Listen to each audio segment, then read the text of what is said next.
दोस्तों एक बार फिर आपका स्वागत है, अभिनंदन है आपके अपने YouTube channel Aryan institute Allahabad में। दोस्तों जैसा कि बोर्ड पर आप देख पा रहे हैं, आज एक बार फिर आपके समक्ष बात करने वाले हैं यूपी डीएलएड प्रथम सेमेस्टर बैच 2022 पर। दोस्त लगातार आपके साथ डीएलएड प्रथम सेमेस्टर के दौरान अनवरत चर्चा किया जा रहा है। एक निवेदन आप सभी से करना चाहूँगा कि चैनल पर पहली बार विजिट कर रहे हैं तो प्लीज़ चैनल को सब्सक्राइब जरूर करेंगे। देखिए आज के इस वीडियो में हम चर्चा कर रहे हैं इतिहास के चैप्टर नंबर 13वें पर। ऑलरेडी हम आपके बीच में बात करें तो 12 चैप्टर तक आपका जो इतिहास है उसे हम कवर कर चुके हैं। प्लेलिस्ट सबकी बन रही है एक एक टॉपिक की, यानी अगर कहा जाए हम एक चैप्टर को एक ही वीडियो में फिनिश करने का प्रयास कर रहे हैं। ठीक है, तो 12 लेक्चर आपके बीच में जा चुका है, 12 लेक्चर आपके बीच में जा चुका है, 13वां आपके बीच में जा रहा है। मैं निवेदन आप सभी से करना चाहूंगा कि अगर आपको वीडियो अच्छा लग रहा है तो प्लीज आप अपना फीडबैक मुझे अवश्य दें। एक चीज मैं कहना चाहूंगा आप सभी के लिए, यानी कहा जाए जो आपका कोर्स समाप्त हो चुका है उसका हम जो है लगभग 10 क्वेश्चन की प्रश्नोत्तरी आपके बीच में प्रोवाइड करेंगे। ठीक है, जैसे साइंस का हम आपके बीच में 10 क्वेश्चन लाएंगे एक वीडियो में। ठीक है, ऐसा नहीं कि सिर्फ साइंस को हम 10 क्वेश्चन में खत्म कर देंगे, नहीं, 10 क्वेश्चन हम आपके बीच में पर डे देंगे, जैसे जो आपकी परीक्षा में महत्वपूर्ण होंगे। ठीक है, जैसे हम अति लघुत्तरी 1 नंबर में पूछा जाता है तो अति लघुत्तरी का हम 10 क्वेश्चन आपके बीच में प्रोवाइड करेंगे हर दिन। ठीक है, यह तो आपका चलता रहेगा, हर दिन आपके बीच में 10 क्वेश्चन जाएंगे। आप कैसे परीक्षा में लिखेंगे उस चीज का आपको एक नजरिया जरूर प्राप्त होगा। ठीक है, और वो जो 10 नंबर का जो ये पीडीएफ रहेगा वो आप कहां पे पाएंगे उसे हम आगे चर्चा करते हैं। देखिए इस वीडियो में हम चर्चा कर रहे हैं चैप्टर नंबर 13 पर, भारत की जलवायु एवं वनस्पतियां। ठीक है, जलवायु एवं वनस्पतियों के अंतर्गत अगर हम कहें तो आपका जो विस्तृत लेक्चर है अभी आप आगे पीडीएफ के माध्यम से देखेंगे।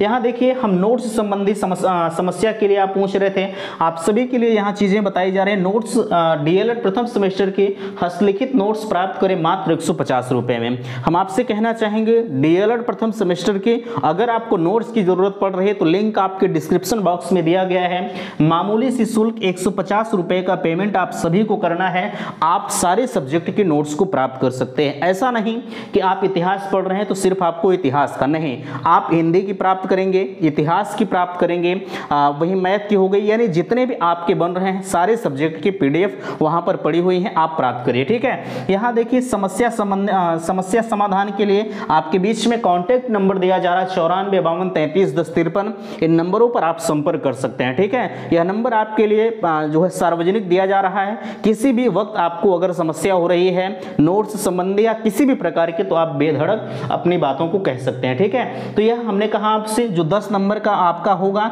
यह सिर्फ और सिर्फ जो 150 रुपए का पेमेंट करके प्राइवेट टेलीग्राम चैनल ज्वाइन करेंगे सिर्फ और सिर्फ उन्हीं को प्राप्त होगा, सार्वजनिक आपको नहीं दिया जाएगा। यह चीज आप ध्यान रखिएगा।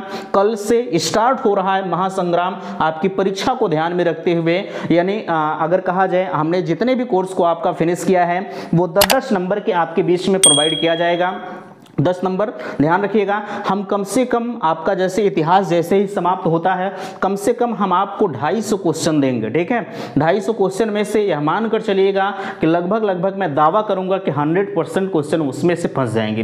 250 क्वेश्चन इसका हो गया और 250 क्वेश्चन के आसपास में हम विज्ञान का देंगे और 250 क्वेश्चन हिंदी का देंगे, यानी जितने सब्जेक्ट आपके बन रहे हैं सारे सब्जेक्ट के लगभग 200 से 250 क्वेश्चन हम प्रोवाइड करेंगे। ठीक है, जैसे जो 50 नंबर के हैं उसमें हमें और बढ़ाकर देना होगा, बाकी जो 25 नंबर के बन रहे हैं उसमें थोड़ा सा क्वेश्चन को हम और कम करेंगे।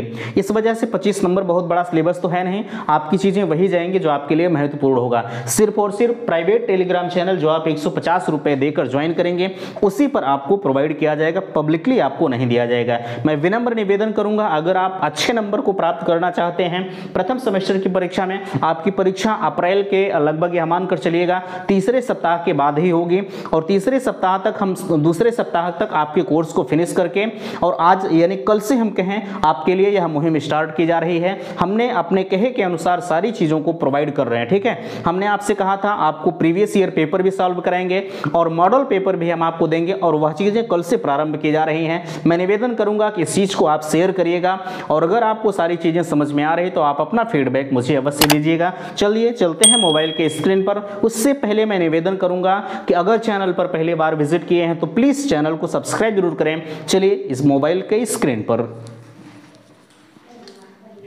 तो दोस्तों फाइनली हम आ चुके हैं मोबाइल के स्क्रीन पर, जहां से देख पा रहे हैं चैप्टर नंबर 13 की शुरुआत आज के इस वीडियो से की जा रही है। इतिहास का 13वां चैप्टर आप देख पा रहे हैं। चैप्टर का नाम है भारत की जलवायु एवं वनस्पतियां, यानी अगर कहा जाए भारत में कौन सी जलवायु है और कितनी वनस्पतियां हैं, सारी चीज़ों की डिटेल्स आज की इस वीडियो में दी जाएगी। देखिए, अगर इस चैप्टर की शुरुआत करने से पहले आप देख पा रहे हैं सबसे पहली हेडिंग आपके बीच में दी जा रही है कि भारत की जलवायु को प्रभावित करने वाले कारक। ठीक है, जैसे जो आपकी जलवायु है उसको प्रभावित करने वाले कितने कारक हो सकते हैं और वो कौन कौन से हैं।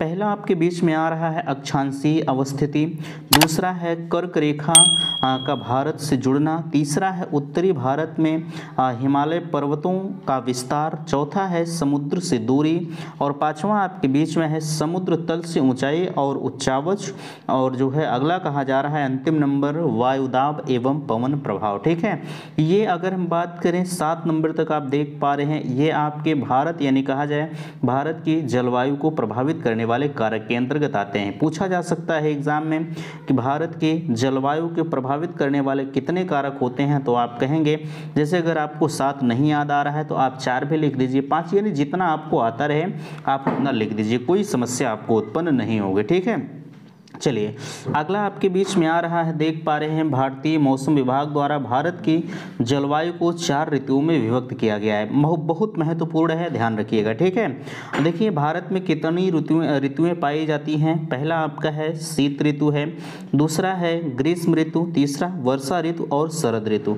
अब ये ऋतुएं कब से कब तक होती हैं, इस चीज़ को आपको समझना है। ठीक है, पूछा कभी कभी आपसे नॉर्मल में लोग पूछ लेते हैं कि भैया ग्रीष्म ऋतु कब से कब तक होती है, शरद ऋतु कब से, वर्षा ऋतु, ये सारी चीजें आपसे एक नॉर्मल तरीके से पूछी जा सकती हैं।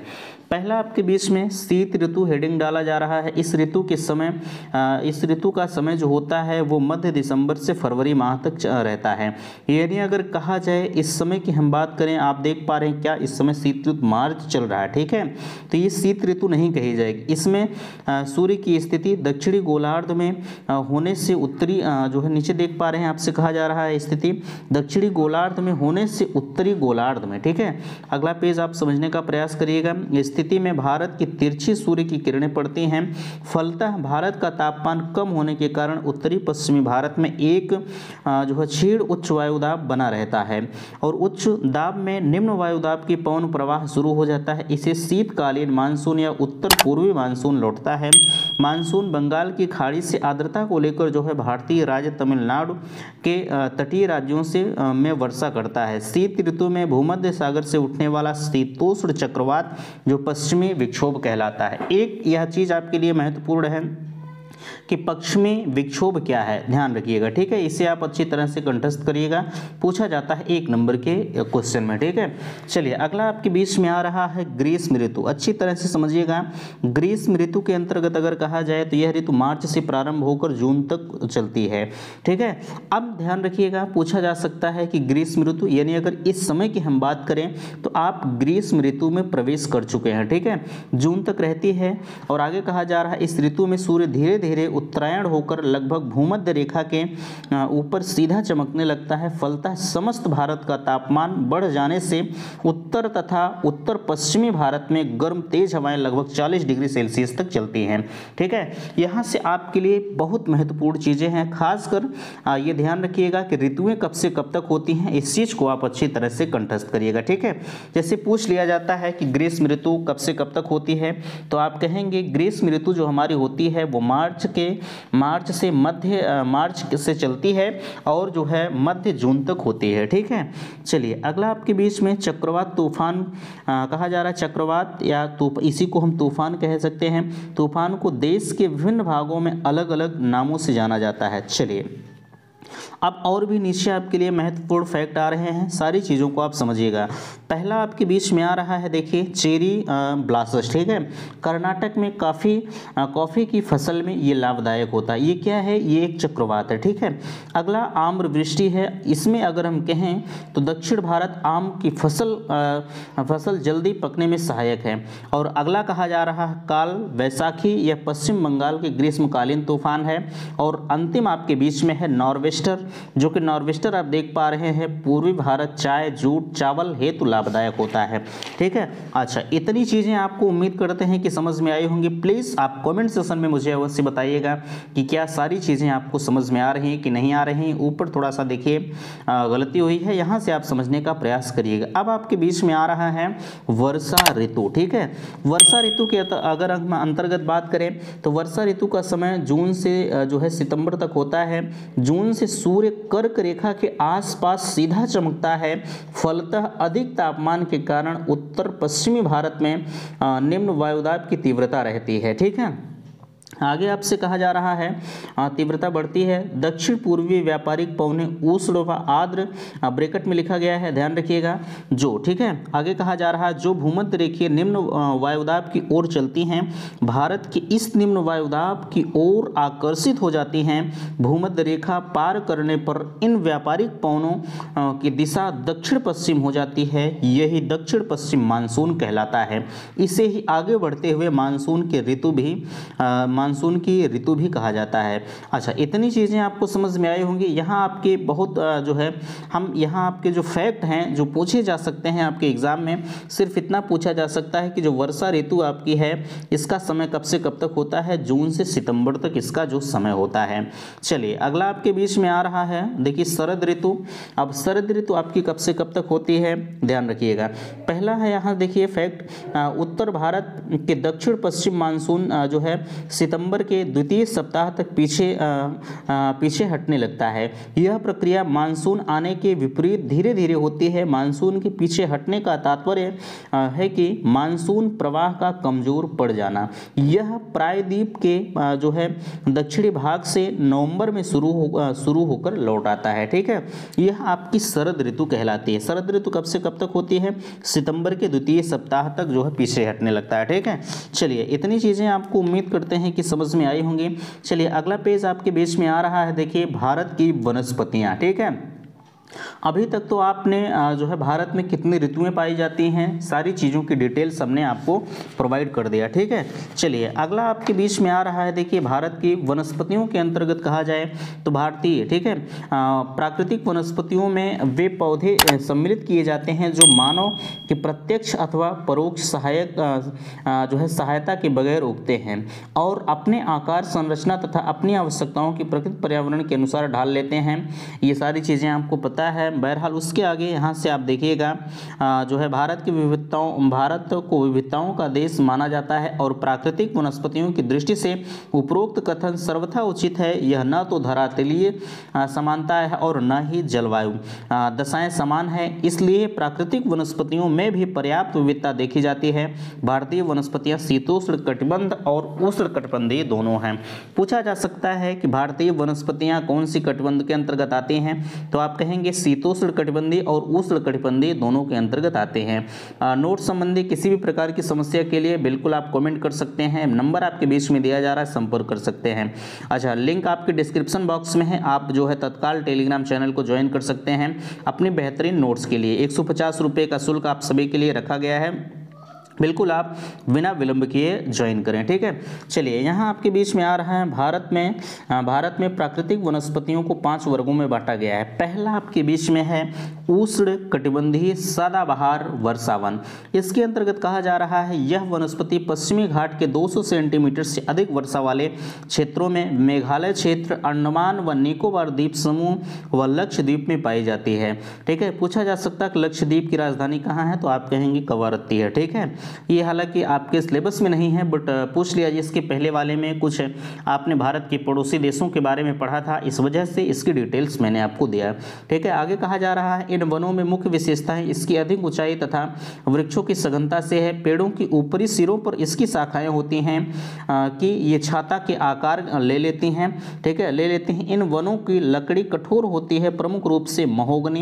ये महोगनी आपकी अगर हम बात करें तो बिल्कुल अगर देखा जाए तो बहुत कीमती लकड़ी होती है। ठीक है, अगला कहा जा रहा है आबनूस, बांस, बेंच, सिनकोना, रबर आदि। ठीक है, चलिए इतनी चीजें आपको समझ में आई हैं। अगला आपके बीच में आ रहा है उष्णकटिबंधीय आर्द्र पर्णपाती वन। ठीक है, चलिए यहाँ से आप समझने का प्रयास करिएगा। दिया जा रहा है ऐसे वन मानसूनी वन भी कहलाते हैं। भारत में जिन भागों में वर्षा की मात्रा 100 से 200 सेंटीमीटर तक होती है वहाँ मानसूनी वन पाए जाते हैं। यह वन पश्चिमी घाट की पूर्वी ढाल जो है शिवालिक श्रेणी के सहारे जो है भावर तथा तराई क्षेत्र में फैले हैं। इनमें सागौन मुख्य रूप से उल्लेखनीय है। इन वृक्षों के साथ चंदन, शीशम, महुआ, त्रिफला, आंवला, हरे बहेड़ा तथा खैर मुख्य हैं। ठीक है, ये जो आपके जो है वृक्षों के नाम दिए जा रहे हैं, जैसे आपका शीशम हो गया, महुआ हो गया, ये उष्णकटिबंधीय आर्द्र पर्णपाती वन के अंतर्गत आते हैं। ठीक है, चलिए सागौन इसी के अंतर्गत आता है, जो कि आपने सागौन को देखा होगा, शीशम भी देखा होगा।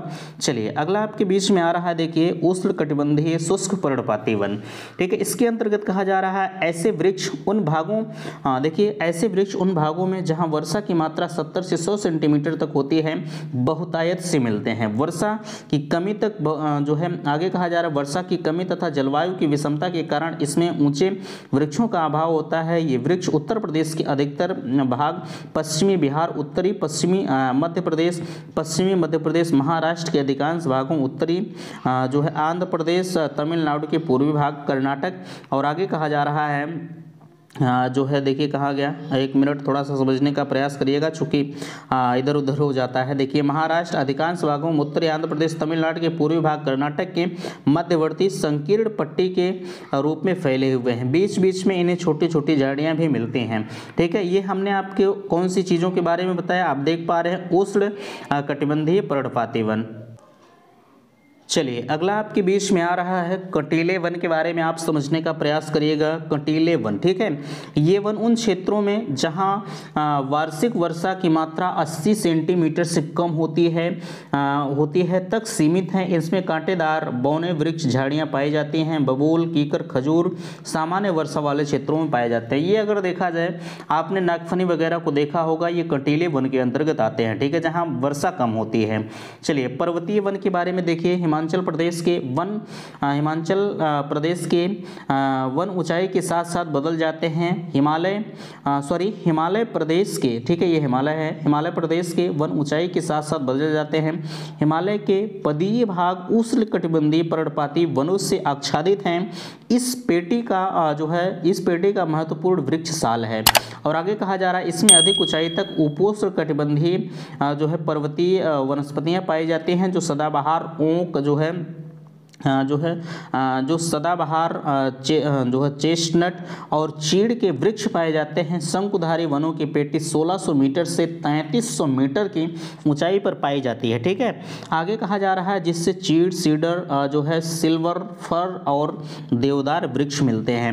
देखिए हम अगर कहें आपसे, थोड़ा सा एक चीज़ ध्यान रखिएगा, इसमें बाबू आपको कुछ समझाने वाली बात है नहीं। ठीक है, इतिहास है, आप इतिहास की तरह तीव्र गति से पढ़ते हुए चलिएगा। अगर आपको लग रहा है कि ये चीज़ें महत्वपूर्ण हैं तो बिल्कुल वीडियो को रोककर आप आसानी से धीरे धीरे पढ़ते हुए आप चलिएगा। ठीक है, चलिए अगला कहा जा रहा है, देखिए राष्ट्रीय वन नीति महत्वपूर्ण है, समझने का प्रयास करिएगा। ब्रिटिश सरकार ने 1994 में भारत में सबसे पहले वन नीति की घोषणा की। पूछा जा सकता है, ये चीज़ें यहाँ से आपके लिए महत्वपूर्ण है। ब्रिटिश सरकार ने 1994 में भारत में सबसे पहले वन नीति की घोषणा की। पूछा जा सकता है कि वन नीति की सबसे पहले घोषणा कब हुई, तो आप कहेंगे 1994 में हुई। ठीक है, चलिए अगला आपके बीच में है, अगला कहा जा रहा है स्वतंत्रता के बाद जनसंख्या व पशुओं की संख्या में तीव्र गति से वृद्धि हुई, जिसमें वनस्पतियों पर दबाव बनने पर उन पर प्रतिकूल प्रभाव पड़ा। हमारे वनों का बड़े पैमाने पर ह्रास होने या पारिस्थितिकी तंत्र की अधिकतर क्षति। और आगे अगर कहा जाए, यह पेज ओपन करेंगे अगला वाला, कहा जाए तो पहुंची थी, ठीक है, उसकी क्षतिपूर्ति कर पाना मुश्किल हो गया। और आगे कहा जा रहा है कि जो है अविवेकपूर्ण विदोहन और मृदा अपरदन की बाढ़ से मृदा अपरदन व बाढ़ की समस्याएं गंभीर रूप से धारण कर ली। स्वतंत्र भारत की पहली वन नीति, ध्यान रखिएगा, स्वतंत्र भारत की पहली वन नीति सन 1952 में लागू की गई थी। इस नीति में लोगों का स्थानीय आवश्यकताओं को पूरा करने के लिए जनजातियों, ठीक है, जनजातियों के विकास के लिए एक टिकाऊ वन प्रबंधन पर जोर दिया गया। जनजाति को आजीविका वनों के सहारे ही चलती थी, ठीक है। ये चीज़ें आपको पता है, पहले की जनजातियों के बारे में हमने इतिहास में ही आपको अच्छी तरह से बता दिया था, ठीक है। चलिए, सामाजिक वानिकी क्या है, यहाँ ध्यान रखिएगा।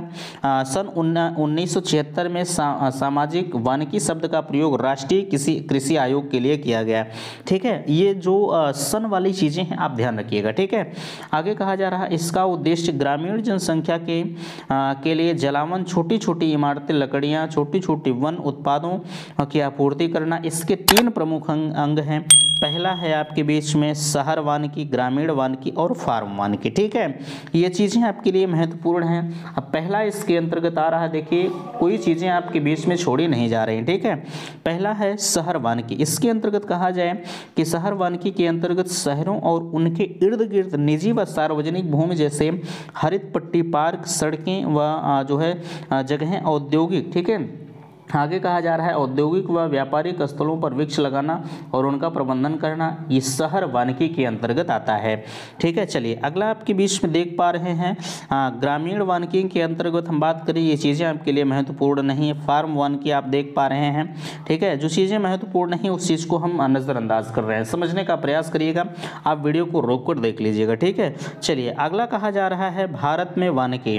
भारत में वानिकी के अंतर्गत अगर हम कहें आपसे तो देखिए जो है वन्य जीव के अंतर्गत अगर कहा जाए, भारत में वनस्पतियों की विविधता की भांति जो है वन्य जीव को भी विविधता पाई गई। यहाँ 89,000 जातियों के वन्य प्राणी हैं। और आगे कहा जाए इसमें हाथी आकार में सबसे बड़ा है, ठीक है। केवल भारत में ही जल, स्थलचर और जीव घड़ियाल पाए जाते हैं।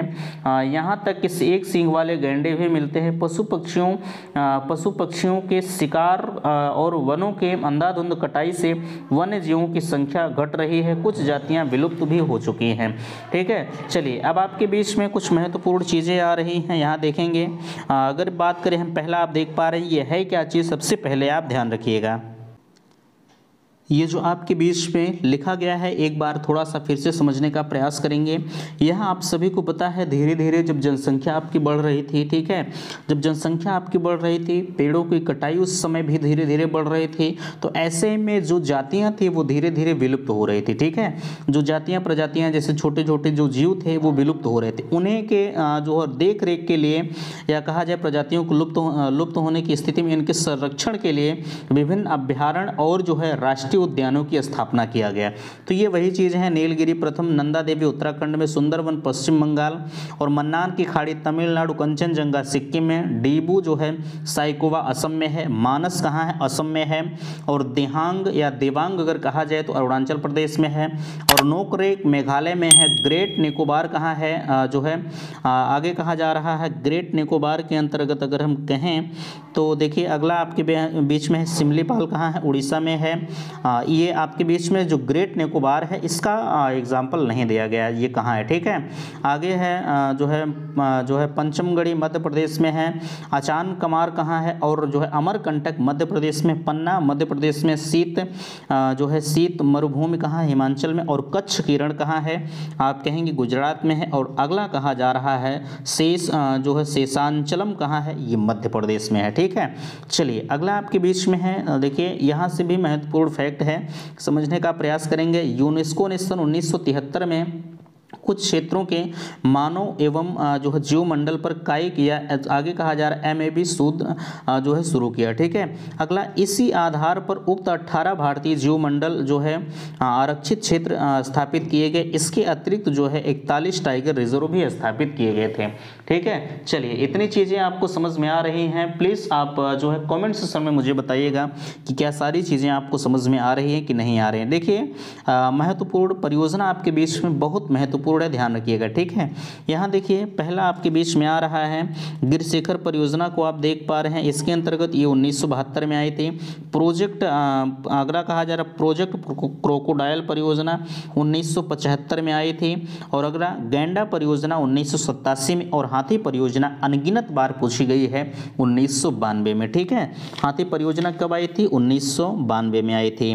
चलिए अगला महत्वपूर्ण अधिनियम आपके बीच में दिए जा रहे हैं, बहुत बार पूछे गए हैं, इसलिए मैं बार बार इस पर फोकस कर रहा हूं, ठीक है। महत्वपूर्ण अधिनियम के अंतर्गत अगर हम कहें यहाँ तो देखिए पहला कहा जा रहा है संरक्षण अधिनियम 1972 में, वन्य जीव संरक्षण अधिनियम 1980 में, पर्यावरण संरक्षण अधिनियम 1986 और जैव विविधता अधिनियम 2002 में ये पारित हुआ। अब रेड डाटा बुक आपकी क्या है? देखिए रेड डाटा बुक के अंतर्गत अगर हम कहें तो इस सूची में भारत के संकटग्रस्त और जो है विलुप्तप्राय जीव लाल पांडा, भालू और कहा जा रहा ऊद बिलाव, उड़न गिलहरी, एक सींग वाला गैंडा, जंगली गधे आदि को सम्मिलित किया गया है, ठीक है। ये रेड डाटा बुक के अंतर्गत आते हैं। चलिए अगला आपके बीच में कहा जा रहा है ज्वार और भाटा। देखिए यहाँ से ध्यान रखिएगा, ज्वार और भाटा क्या है? देखिए ज्वार भाटा वह विशिष्ट प्रक्रिया है जिसमें सूर्य व चंद्रमा के गुरुत्वाकर्षण की शक्ति के प्रभाव से प्रतिदिन समुद्र तल ऊपर उठता नीचे गिरता है, ठीक है। समुद्र का जो तल है वो ऊपर उठता है और नीचे गिरता है। पानी के ऊपर उठने की क्रिया ज्वार कहलाती है तथा नीचे गिरने की प्रक्रिया जो होती है वो भाटा कहलाती है, ठीक है। चलिए यहाँ तक की सारी चीज़ें आपको समझ में आई होंगी। अच्छा यहाँ एक चीज़ ध्यान रखिएगा, हम थोड़ा सा और आपको बताने का प्रयास करते हैं। परीक्षा की दृष्टि से कुछ महत्वपूर्ण तथ्य आपके बीच में आ रहे हैं। पहला है मानसून का अर्थ है हवाओं का मौसम के साथ उलटफेर, ठीक है। दूसरा है वर्षा के विभिन्न रूपों को वर्षण कहते हैं। अगला कहा जा रहा है देश में शक्ति के 3 साधन है, कोयला, खनिज तेल और प्राकृतिक गैसें। बिल्कुल यह चीज़ें अगर हम बात करें तो आपके यहाँ एक सीमित क्षेत्र में है और इन चीज़ों का आप अनावश्यक दोहन न करें, ठीक है। चलिए अगला कहा जा रहा है, देखिए ध्यान रखिएगा, अगली चीज़ें आपके बीच में है कि अल्मीनो एक जटिल मौसम तंत्र है जो हर 5 या 1 साल बाद प्रकट होता है, ठीक है। अगला रेड डाटा बुक में संकटग्रस्त जीवों का सूचीबद्ध किया जाता है। रेड डाटा बुक आपके लिए महत्वपूर्ण है, इस वजह से आप इसे अच्छी तरह से याद रखिएगा, ठीक है। तो ये था आज का लेक्चर। आशा करते हैं दिए गए जानकारी से आप संतुष्ट हैं। प्लीज़ अगर आपको पीडीएफ की ज़रूरत पड़ रही है तो लिंक आपके डिस्क्रिप्शन बॉक्स में दिया गया है। आप मामूली से शुल्क 150 रुपये का पेमेंट करके सारे सब्जेक्ट के नोट्स को प्राप्त कर सकते हैं, ठीक है। तो प्लीज़ आप कॉमेंट में अपना फीडबैक आप अवश्य दीजिएगा। इस वीडियो में यहीं तक, मिलते हैं किसी नेक्स्ट अगली वीडियो में, तब तक के लिए थैंक्स, धन्यवाद।